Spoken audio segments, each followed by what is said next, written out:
आशा भरी नारी। ये TWR इंडिया की प्रस्तुति है। ट्रांसवर्ल्ड रेडियो की आशा भरी नारी के एक और भाग में आप सभी का स्वागत है। हमें खुशी है कि आप फिर से हमारे साथ हैं। आज की चर्चा का विषय है मत्ती 11:28 पर। यहाँ हम देखते हैं मसीह में पाए गए विश्राम में आनंद मनाओ। प्रभु में विश्राम बाइबल में अक्सर इस्तेमाल की जाने वाली अभिव्यक्ति या एक भाव है। जब भजनकार कहता है प्रभु में विश्राम करो और धैर्यपूर्वक उसकी प्रतीक्षा करो, तो वह शारीरिक आराम के बारे में बात नहीं कर रहा है जिसमें किसी काम से विराम लेना है, आराम करना, झपकी लेना या जारी रखना या पूरा करने की ताकत इकट्ठा करने के लिए रुकना शामिल है। यहाँ प्रभु में विश्राम का तात्पर्य आध्यात्मिक विश्राम से है। यह भ्रम, चिंता, तनाव और बेकार मानवीय प्रयास से दूर की एक स्थिति है और सभी आंतरिक, बाहरी, नश्वर और आत्मिक शत्रुओं से मुक्ति है। हम कभी कभी गलत चीज़ों का पीछा करते हैं और यह पहचानने में असफल हो जाते हैं कि वास्तव में महत्वपूर्ण है क्या। धन, शक्ति और सांसारिक संपत्ति की तलाश करने के बजाय हमें शांति, खुशी, तृप्ति और संतुष्टि की तलाश करनी चाहिए जो केवल और केवल यीशु मसीह में ही मिल सकती है। वानी, शायद अगर हम आराम के लिए मूल इब्रानी शब्द को देखें तो ये मदद कर सकता है। जी हाँ, आप बिल्कुल ठीक कह रही हैं। इसके साथ साथ इब्रानी शब्द जिसका अनुवाद आराम के रूप में किया जाता है का अर्थ है शांति से रहना या रुकना। कुछ बाइबल अनुवादों के वाक्यांश हैं प्रभु में आराम करो, प्रभु के सामने शांत रहो, प्रभु के सामने चुप रहो और अपने को प्रभु के सामने आत्मसमर्पण करो और ऐसे कई और अर्थ। वे आवश्यक अर्थ बताते हैं आराम करना और शांति से रहना। ये तो बहुत ही दिलचस्प है। इस नजरिए से कभी हमने सोचा ही नहीं है। आपने बिल्कुल ठीक बात कही। और अगर मैं आज आपको पुराने नियम के समय में वापस ले चलूं तो हम वहां पाते हैं कि परमेश्वर ने इजरायलियों के साथ में एक वादा किया था। अब बताइए वो वादा क्या था? जी हाँ, परमेश्वर ने इजराइल के लोगों को वादा किए गए देश में शांति का जीवन और उसकी उपस्थिति में आराम का वादा किया था। ठीक है, लेकिन इसके लिए शर्त क्या थी? यह परमेश्वर के प्रति इजरायलियों की वफादारी और आज्ञाकारिता पर निर्भर था। उसके साथ अपनी वाचा का पालन करते हुए उन्होंने ये किया। आपने बिल्कुल ठीक बात बताई। दर्शकों, दूसरी ओर परमेश्वर ने यह भी कहा था कि जिनके हृदय उससे भटक गए हैं वे कभी भी उसके विश्राम का आनंद नहीं लेंगे। अंततः उनकी अवज्ञा और आज्ञा का उल्लंघन के कारण इजराइल राष्ट्र को बेबीलोन की बंधुआई में ले जाया गया। जब हम नए नियम में आते हैं तो इब्रानियों की पुस्तक अच्छी खबर की घोषणा करती है कि जो लोग यीशु मसीह में विश्राम करते हैं, विश्वास करते हैं, वे उनके विश्राम में प्रवेश कर सकते हैं।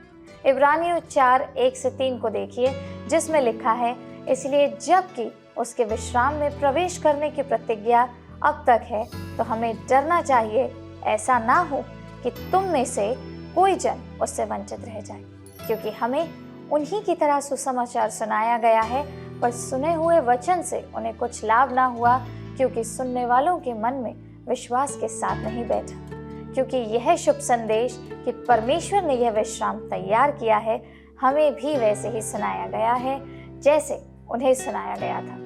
परंतु प्रश्न उठता है, इससे उन्हें कोई लाभ नहीं हुआ। क्यों? क्योंकि उन्होंने उन लोगों के विश्वास को साझा नहीं किया जिन्होंने परमेश्वर की बात सुनी। लेकिन क्योंकि केवल हम जो विश्वास करते हैं उसके विश्राम में प्रवेश कर सकते हैं। विश्वासियों के रूप में हमें जीवन के तूफानों से प्रतिरक्षा नहीं दी गई। जब हम इन तूफानों का सामना करते हैं तो हमारी स्वाभाविक आदत इधर उधर भागने की होती है, यहाँ वहाँ भाग जाने की होती है। लेकिन हमारे पास या तो उत्तेजित होने या फिर प्रभु की उपस्थिति में आराम करने का ही विकल्प है। यदि हम अपने सिर झुकाकर चिंता करते हैं, हम अपना समय बर्बाद कर रहे हैं। प्रभु ने हमारी देखभाल करने का वादा किया है। हम अक्सर कुछ काल्पनिक चीज़ों के बारे में अंतहीन चिंता करते हैं, उनके बारे में सोचते रहते हैं जो हमारे साथ हो सकती है। हालांकि यह सिर्फ एक मज़ेदार कहानी है, लेकिन यह हमें बताती है कि हम कितनी बार चिंता में डूब जाते हैं। ऐसा करने के बजाय हमें हमारी सुरक्षा और प्रावधान के लिए प्रभु पर भरोसा करने की आवश्यकता है। हमारा प्रभु हमसे कहता है मत्ती 6:25 से 27, इसलिए मैं तुमसे कहता हूँ कि अपने प्राण के लिए यह चिंता ना करना कि हम क्या खाएंगे और क्या पिएंगे, और ना अपने शरीर के लिए कि क्या पहनेंगे।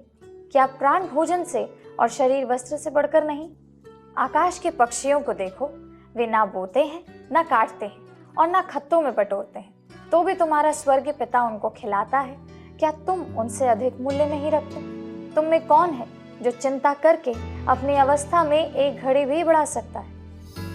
प्रभु अब हमसे कहते हैं कि हे सब परिश्रम करने वाले और बोझ से दबे लोगों, मेरे पास आओ, मैं तुम्हें विश्राम दूंगा। मेरा जुआ अपने ऊपर उठा लो और मुझसे सीखो, क्योंकि मैं नम्र और मन में दीन हूँ, और तुम अपने मन में विश्राम पाओगे, क्योंकि मेरा जुआ सहज और मेरा बोझ हल्का है। इब्रानियों का लेखक हमें आगे बताता है कि स्वर्ग में विश्वासियों के लिए अंतिम विश्राम है। इस बीच हमें प्रार्थना में अपने सभी बोझों और समस्याओं को ईश्वर के सामने ले जाने के लिए प्रोत्साहित किया जाता है। हम उसके सामने अपना दिल खोल के रख सकते हैं और उसने हमारे लिए जो किया है उसके लिए उसे धन्यवाद दे सकते हैं। बहनों, हमारे प्रभु ने वादा किया था कि अगर हम उनके पास जाएंगे तो हमें आराम मिलेगा। मत्ती 11:28 से 30 में यह लिखा है कि हे सब परिश्रम करने वालों और बोझ से दबे हुए लोगों, मेरे पास आओ, मैं तुम्हें विश्राम दूंगा। मेरा जुआ अपने ऊपर उठा लो और मुझसे सीखो, क्योंकि मैं हृदय में नम्र और दीन हूँ, और तुम अपने मन में विश्राम पाओगे, क्योंकि मेरा जुआ सहज और मेरा बोझ हल्का है। विश्राम और बोझ का क्या अर्थ है? क्या आप कृपा करके वानी इसे हमें समझा सकते हैं? जी हाँ, बिल्कुल, मिलकर के समझते हैं। यह समझने के लिए एक बहुत बड़ा पद है कि आराम और बोझ का मतलब क्या है। क्या आप अपने जीवन में कभी इस जीवन की चीज़ों से बेचैन हुए हैं? शायद आप अपने बच्चों की शादी को लेकर तनाव में हैं, चिंता में हैं, या शायद आप अपने परिवार की आय को, इनकम को लेकर के, किसी सोच विचार को लेकर के चिंतित हैं, अपने बच्चों के करियर को लेकर के तनाव में हैं, या घर के अंतहीन कामों को लेकर के तनाव में हैं। जहाँ जीवन इतना कठिन लग रहा था और चाहे आपने कुछ भी किया हो लेकिन चीज़ें सहज नहीं हो रही थी। आज के लिए हमने जो अनुच्छेद चुना है उसमें यीशु एक आसान जुए, अधीनता का वादा कर रहे हैं जो उनमें आराम की ओर ले जाता है। आपने इस विषय पर कई उपदेश सुने होंगे।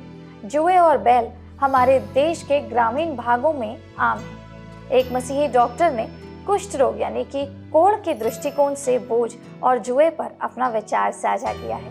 मैंने एक सर्जन के रूप में काम किया, मुख्य रूप से कुष्ठ रोगियों के साथ। कुष्ठ रोग नसों का रोग है और इसके पीड़ितों को दर्द महसूस नहीं होता है। जब मैंने संक्रमित अल्सर और हाथों और पैरों की छोटी छोटी उंगलियों का इलाज किया था तो मुझे यह पता लगाने के लिए पीछे जाना पड़ा कि किस विशेष तनाव के कारण उनके टिश्यूज या ऊतक टूट गए। सैकड़ों रोगियों ने जूते या सैंडल पहनने से अपने पैरों को नुकसान पहुंचाया था, जिनमें एक छोटा सा खुरदरा धब्बा निकला होता है। कदम दर कदम वह खुरदरा धब्बा त्वचा से चिपक जाता है। फिर भी इन रोगियों की दोषपूर्ण दर्द कोशिकाएं खतरे की चेतावनी नहीं देती। मुझे आश्चर्य हुआ जब मुझे पता चला कि अधिकांश नुकसान इस तरह के छोटे बार बार होने वाले तनाव से हुई चोट लगने से होते हैं, कटने या जलने जैसे अधिक स्पष्ट तनाव से नहीं। कोई भी हल्का तनाव जब एक ही स्थान पर बार बार होता जाता है तो जीवित ऊतक को नष्ट कर सकता है। बेडसोर इसका सबसे स्पष्ट प्रमाण है। एक ऐसे रोगी में जिसमें संवेदना नहीं होती है, एक ही दबाव वाले स्थान पर लेटे रहने से भयानक अल्सर हो जाते हैं, जबकि दर्द महसूस करने वाला व्यक्ति थका देने वाली तंत्रिका कोशिकाओं के संदेशों के जवाब में रात भर करवटें बदलता रहेगा। इसके विपरीत बहुत कम तनाव भी जीवित ऊतकों को प्रभावित करता है। कोशिकाओं को व्यायाम की आवश्यकता होती है, इसके बिना वे नष्ट हो जाएंगे। स्वस्थ ऊतकों को तनाव की आवश्यकता होती है, लेकिन उचित तनाव जो कई कोशिकाओं के बीच बटा होता है, वे सिद्धांत सीधे तनाव पर लागू होते हैं, जो बैल की गर्दन पर जुए के कारण होता है। अस्पताल की बढ़ई गिरी की दुकान में मैंने ऐसे जुआ डिज़ाइन करने में मदद की। यदि मैं एक बैल की गर्दन पर लकड़ी का एक सपाट बिना नक्काशी वाला टुकड़ा रखूं और उसका उपयोग गाड़ी खींचने के लिए करूं, तो बहुत जल्दी उस जानवर की गर्दन पर दबाव के घाव हो जाएंगे और वह बेकार हो जाएगा। एक अच्छा जुआ बैल की गर्दन के आकार का बनाया जाना चाहिए।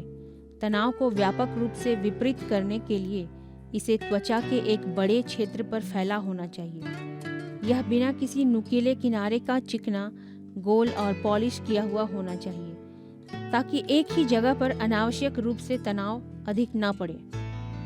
यदि मैं अपनी कार्यशाला में सफल हो जाऊं, तो मैं जो जुआ बनाऊंगा वह बैल की गर्दन पर अच्छी तरह फिट बैठेगा और उसे कोई परेशानी नहीं होगी। वह वर्षों तक हर दिन भारी बोझ ढो सकता है और उसकी त्वचा बिल्कुल स्वस्थ रहेगी। दबाव से बना कोई घाव नहीं होगा। दर्शकों, मत्ती 11:28-29 में यीशु हम में से प्रत्येक को एक अच्छी तरह से फिट, हमारे अनुसार बनाया गया जुआ प्रदान करता है। वह हमें उसी तरह के आराम के लिए नहीं बुलाता है जिसका मतलब कुछ ना करना या आलस है, जो आत्मिक पतन की ओर ले जाएगा। इसके बजाय वह हमारी बनावट, हमारी व्यक्तिगत ज़रूरतें, ताकतें और क्षमता में फिट होने के लिए बनाए गए बोझ का वादा करता है। हम थके हुए और बोझ से दबे हुए उसके पास आते हैं। वह उन कुचलने वाले बोझों को हटा देता है जो किसी भी इंसान को नष्ट कर देंगे और उन्हें विशेष रूप से हमारे लिए बनाए गए सही तनाव के जुए से बदल देता है। बहनों, मुझे यकीन है कि हम सभी अपने जीवन में ऐसे दौर से गुजरे हैं। ये सीखने और परीक्षण का समय है जो हमें यीशु में मजबूत होने की अनुमति देता है। मत्ती 11 मसीहा के रूप में यीशु की पुष्टि की बात करता है। मत्ती यूहन्ना बपतिस्मा देने वाले की भविष्यवाणियों पर नजर डालता है और आने वाले मसीहा के वादे पर विचार करता है। वह थके हुए और बोझ से दबे लोगों के लिए आराम प्रदान करने की ओर ले जाता है। कितना अच्छा विचार है। इस विश्राम का वादा इजराइल से भी किया गया था। यदि लोग उस पर भरोसा करते और उसकी आज्ञा मानते तो परमेश्वर ने उन्हें विश्राम देने का वादा किया, लेकिन दुर्भाग्य से उन्होंने परमेश्वर की आज्ञा नहीं मानी और आराम का आनंद लेने में असमर्थ रहे। इस अनुच्छेद में यीशु उन भारी बोझों को दिखा रहे हैं जिन्हें हम उठाते हैं और हमें उस आराम का अनुभव करने के लिए आमंत्रित करते हैं जो केवल यीशु ही प्रदान कर सकते हैं। ये तो बहुत ही सुंदर बात कही आपने। अब आप मुझे ये बताएं कि यीशु का जुआ क्या है और ये इतना हल्का क्यों है? इस बात को समझने से पहले सबसे पहले समझते हैं कि जुआ है क्या। जुआ एक लकड़ी का क्रॉस पीस, एक तरीके से कह सकते हैं एक लकड़ी का क्रॉस पीस होता है जिसे दो जानवरों की गर्दन पर बांधा जाता है ताकि वे गाड़ी या हल खींच सकें। यीशु इसे एक रूपक के रूप में उपयोग कर रहे हैं। इजराइल को मूसा के व्यवस्था के तहत जुए में रखा गया था। पुराने नियम में 613 आज्ञाएं पाई गई। व्यवस्था अच्छा था और इसी से इजराइल विश्राम में प्रवेश कर सकता था। लेकिन उस समय में धार्मिक अगुओं ने परमेश्वर द्वारा दिए गए इन व्यवस्थाओं में कई और व्यवस्था जोड़े। यीशु ने इसे बोझिल या भारी जुआ कहा। जिन लोगों ने धार्मिक होने की कोशिश की वे स्वधर्मी और विधिवत व्यवस्था का पालन करने वालों के बोझ तले दब गए। यीशु ने माना कि उनके श्रोता जानेंगे कि कैसे एक जुआ दो बैलों को एक साथ रखता है जब वे खेत जोतते हैं। मजबूत बैल कमजोर बैल का नेतृत्व करता है। इस उदाहरण में मनुष्य निस्संदेह कमजोर बैल है। अब हम अपना जीवन किससे जोड़ रहे हैं? प्रश्न ये उठता है। यह कुछ पापों की सूची है जो मैं सबके साथ साझा करूंगी। लालच, वासना, निर्णय, स्वार्थ, क्रोध, अभिमान। लेकिन अंततः हम जो निर्णय लेते हैं वह पाप के जुए या मसीह के जुए की उपस्थिति को प्रकट करता है। पाप का जुआ पहले तो हल्का लगता है, लेकिन बाद में वक्त के साथ ये भारी होता चला जाता है। यह अच्छा लग सकता है, लेकिन समय आने पर इसका असर होता है। यही कारण है कि पौलुस हमें रोमियो 6:23 में चेतावनी देता है, क्योंकि पाप की मजदूरी तो मृत्यु है, परंतु परमेश्वर का वरदान हमारे प्रभु यीशु मसीह में अनंत जीवन है। पाप का बंधन मृत्यु की ओर ले जाता है। यीशु इस निमंत्रण का पालन एक वादे के साथ करते हैं। हम उसके पास जाएंगे तो हमें आराम मिलेगा। यीशु विनम्र है। वह उन अन्य चीजों की तरह नहीं है जिनके साथ हम अपना जीवन जोड़ते हैं, जो हमें बोझिल बनाते हैं। मत्ती 11:28 से 30 का अर्थ हमारे लिए, आपके लिए, हम सब के लिए परमेश्वर की मंशा को दर्शाता है। यह हमें बोझिल करने के लिए नहीं है दर्शकों, बल्कि हमें आराम देने के लिए है। तो वानी, क्या यहूदियों को कानूनों के तहत कभी बोझ महसूस नहीं हुआ? नहीं, बिल्कुल नहीं। आश्चर्य की बात है कि वे व्यवस्था के अधीन रहने की गुलामी नहीं, बल्कि इस बात को एक वरदान मानते थे। यहाँ हम देखते हैं कि इससे साबित हुआ था कि वे परमेश्वर के विशेष लोग थे। इसलिए लोगों को लगा कि व्यवस्था का बंधन अत्याचार करने वाला नहीं था, बल्कि कुछ ऐसा था जिसके तहत उन्होंने खुद को अपनी मर्जी से उसमें रखा था। हम देखते हैं इसके साथ साथ फरीसियों ने परमेश्वर की व्यवस्था में इतने नियम जोड़ दिए कि यह एक भयानक बोझ बन गया। अब यीशु उन्हें अपना जुआ ग्रहण करने के लिए आमंत्रित कर रहे हैं। अब क्या आप इस बात को थोड़ा और ज़्यादा समझा सकती हैं? बिल्कुल, इसे और विस्तृत रूप से जानते हैं, क्योंकि हमें निश्चित रूप से यहूदियों और व्यवस्था के संदर्भ को थोड़ा और समझने की आवश्यकता है। याद रखिए कि यहूदी राष्ट्र स्वयं परमेश्वर द्वारा एक वाचा में इज़राइल को दिए गए धार्मिक व्यवस्था द्वारा बना था। क्योंकि राष्ट्र के व्यवस्था धार्मिक थे, इसलिए धार्मिक अधिकारी भी थे। महायाजक देश का सबसे बड़ा अधिकारी था और उसके नीचे इज़राइल के न्यायी और वकील थे, जो रब्बी, धार्मिक गुरु और यहूदी कानून के विशेषज्ञ थे। मेरा जुआ ले लो एक रब्बी का अलंकार, जिसका प्रयोग उसके मूल अर्थ के साथ नहीं था, बल्कि विशेष प्रभाव डालने के लिए कल्पनाशील तरीके से किया जाता था। इसका प्रयोग स्कूल में शामिल होने के दिन के लिए किया जाता था। नए छात्रों को रब्बी इन शब्दों के साथ अपने स्कूल में शामिल होने के लिए आमंत्रित करते थे। मेरा जुआ ले लो, जिसका अर्थ था आओ मेरे अधीन सीखो। फरीसियों पर बोझ बहुत अधिक था और एक फरीसी का जीवन दैनिक गतिविधि के बारे में हजारों नियमों से बना हुआ था। वे सार्वजनिक स्थानों पर दिन में कई बार प्रार्थना करते थे, सप्ताह में कई बार उपवास करते थे, बार बार विभिन्न प्रकार की धुलाई करते थे, लेखों की हजारों पंक्तियां याद करते थे आदि।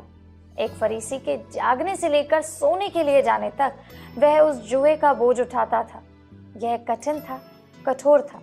कार्यक्रम सूची फरीसी की शेष यहूदी समाज से अलग करने के लिए दिया गया एक नियम था। इसलिए जब एक नए रब्बी छात्र ने मेरा जुआ उठाओ सुना, तो उसने उसे उस कठिन बोझ के बारे में बताया जो वह उठाने जा रहा था। लेकिन यीशु ने एक ऐसे जुए का वादा किया जो हल्का और सहन था, या कह सकते हैं सहन करने में बहुत आसान था। उन्होंने नियमों का पालन करने की कठोर धार्मिक प्रणाली का पालन करने से मुक्ति दे दी। इसलिए जब यीशु पापियों को बचाने के लिए आए तो वह दयालु, नम्र तरीके से आए। फिलिपियों 2:5-8 में पौलुस हमें यही बताता है।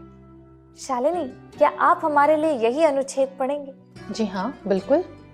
जैसा मसीह यीशु का स्वभाव था, वैसे ही तुम्हारा भी स्वभाव हो, जिसने परमेश्वर के स्वरूप में होकर भी परमेश्वर के तुल्य होने को अपने वश में रखने की वस्तु ना समझा, वरन अपने आप को ऐसा शून्य कर दिया और दास का स्वरूप धारण किया और मनुष्य की समानता में हो गया और मनुष्य के रूप में प्रकट होकर अपने आप को दीन किया और यहाँ तक आज्ञाकारी रहा कि मृत्यु, हाँ, क्रूस की मृत्यु भी सह ली।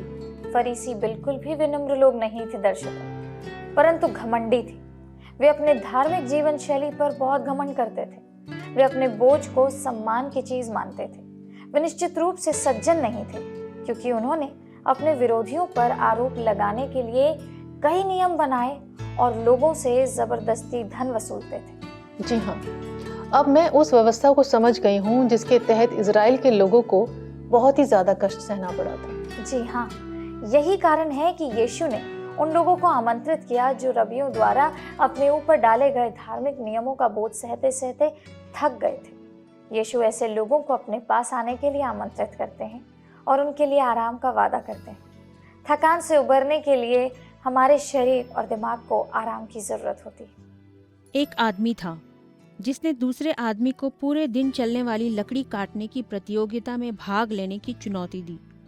चुनौती देने वाले ने बहुत मेहनत की, केवल कुछ देर खाना खाने के लिए रुका। दूसरे व्यक्ति ने इत्मीनान से दोपहर का भोजन किया और दिन के दौरान कई बार ब्रेक लिया। दिन के अंत में चुनौती देने वाला यह देखकर आश्चर्यचकित और नाराज हो गया कि दूसरे साथी ने उसकी तुलना में काफ़ी अधिक लकड़ी काट ली थी। उन्होंने कहा, मुझे यह समझ नहीं आया, हर बार जब मैंने देखा तो आप आराम कर रहे थे, फिर भी आपने मुझसे अधिक लकड़ी काटी, लेकिन आपने ध्यान नहीं दिया। विजेता लकड़हारे ने कहा, जब मैं आराम करने के लिए बैठा तो मैं अपनी कुल्हाड़ी की धार तेज कर रहा था। लेकिन थके हुए लोगों के लिए यीशु के निमंत्रण के मामले में ऐसा नहीं। वे हमें केवल अपने पास आने के लिए कहते हैं, इसके अलावा कुछ भी करने का आदेश नहीं देते। पर यीशु का अनुसरण करने का मतलब यह नहीं है कि हम सभी जिम्मेदारियों से मुक्त हो गए। अपने ऊपर मसीह का जुआ उठाने का अर्थ है सुसमाचार का पालन करना और अपने जीवन के लिए ईश्वर की इच्छा के प्रति समर्पण करना। जी हाँ, जीवन कठिन है। कई चीज़ें हमें थका देती हैं। हमारे व्यावसायिक कार्य, हमारे पालन पोषण के कार्य, हमारी सेवकाई के कार्य, हमारे संबंध परक संघर्ष, हमारी अचानक आने वाली या लंबे समय तक रहने वाली बीमारियां। कभी कभी हम जो कुछ भी करते हैं वह हमें थका सकता है, लेकिन जो चीज़ हमें सबसे ज़्यादा थकाती है वे चीज़ें नहीं हैं जो हम करते हैं, वह वही है जिन पर हम विश्वास करते हैं। हमारे मत या तो हमारे बोझ को हल्का कर देते हैं या उन्हें बढ़ा देते हैं। यीशु ये जानता था, इसलिए कभी कभी वह अपने पास आने वाले लोगों की भीड़ पर नजर रखता था और उसे उन पर दया आती थी, क्योंकि वे बिना चरवाहे की भीड़ों के समान परेशान और असहाय थे। इसने उसे थके हुए लोगों को उसे पुकारने के लिए प्रेरित किया, हे सब परिश्रम करने वालों, मेरे पास आओ और तुम अपनी आत्माओं के लिए आराम पाओगे। और बदले में यीशु हमारे पूर्व जुए को हमसे हटा देता है और उसे अपने कंधों पर उठा लेता है। इस आदान प्रदान में यीशु हमारी सभी असहनीय आत्मा के बोझ को उठाते हैं और हमें आत्मा को आराम देते हैं, जिसकी हमें सख्त जरूरत है। प्रिय बहनों, हम इस कार्यक्रम की चर्चा के अंत पर आ गए हैं। हमें यकीन है कि आपने इस भाग का आनंद जरूर लिया होगा और इससे सीखा भी होगा। यहाँ कुछ प्रश्न हैं जो मैं आपके आत्मनिरीक्षण और प्रार्थना के लिए आपके पास आज छोड़कर जाना चाहती हूँ। यीशु हमसे कहते हैं कि हम जीवन में मिलने वाले तनाव को खत्म करने में मदद करने के लिए उनका जुआ अपने ऊपर ले लें। एक बात या क्षेत्र बताइए जिसमें आपने अपने ऊपर से जुआ उठाया है और आज़ादी पाई है, और एक बात या क्षेत्र बताइए जहां आप ऐसा करने में झिझकते हैं या आपको ऐसा करने में कठिनाई महसूस होती है। आप अपने जीवन के किस क्षेत्र में कहेंगे कि आप मेहनत कर रहे हैं या थके हुए हैं? आपको बेचैनी क्यों महसूस होती है? इस नए साल को एक ऐसा समय बना दीजिए जब आप उस विश्राम पर भरोसा करें जो केवल और केवल यीशु मसीह में पाया जाता है। आपने जो सीखा है और उससे आपको जो आशीष मिली है उसे अपने पड़ोसियों, अपने दोस्तों के साथ ज़रूर साझा कीजिए। हम आपसे अगले सप्ताह फिर मिलेंगे एक नए विषय पर उससे पहले आइए प्रार्थना करें।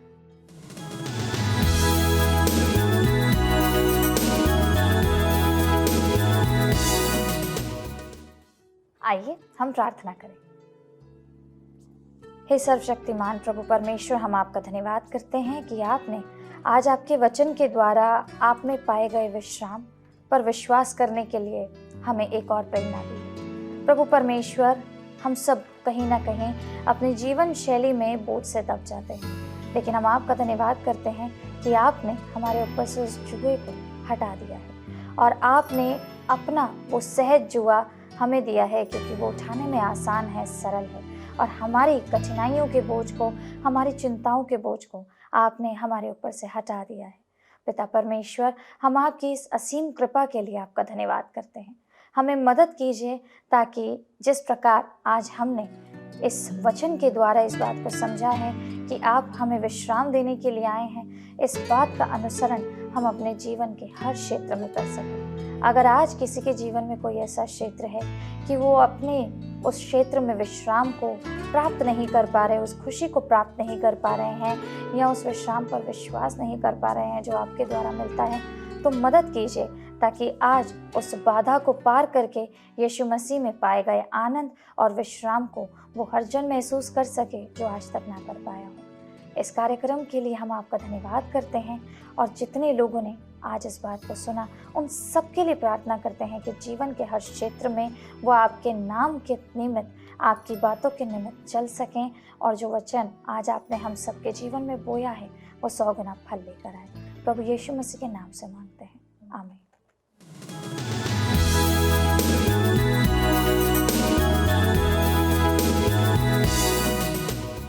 तो दर्शकों, हमें उम्मीद है कि आपको आज का भाग ज़रूर पसंद आया होगा और अगर पसंद आया है तो स्क्रीन पर आ रहे नंबर पर हमें मिस कॉल ज़रूर दीजिएगा। जैसा हमने आपसे कहा, हम अगले सप्ताह फिर से मिलेंगे, एक नए विषय पर मिलकर सीखेंगे। तब तक प्रभु आप पर अपना अनुग्रह बना करके रखे, आपके साथ रहे।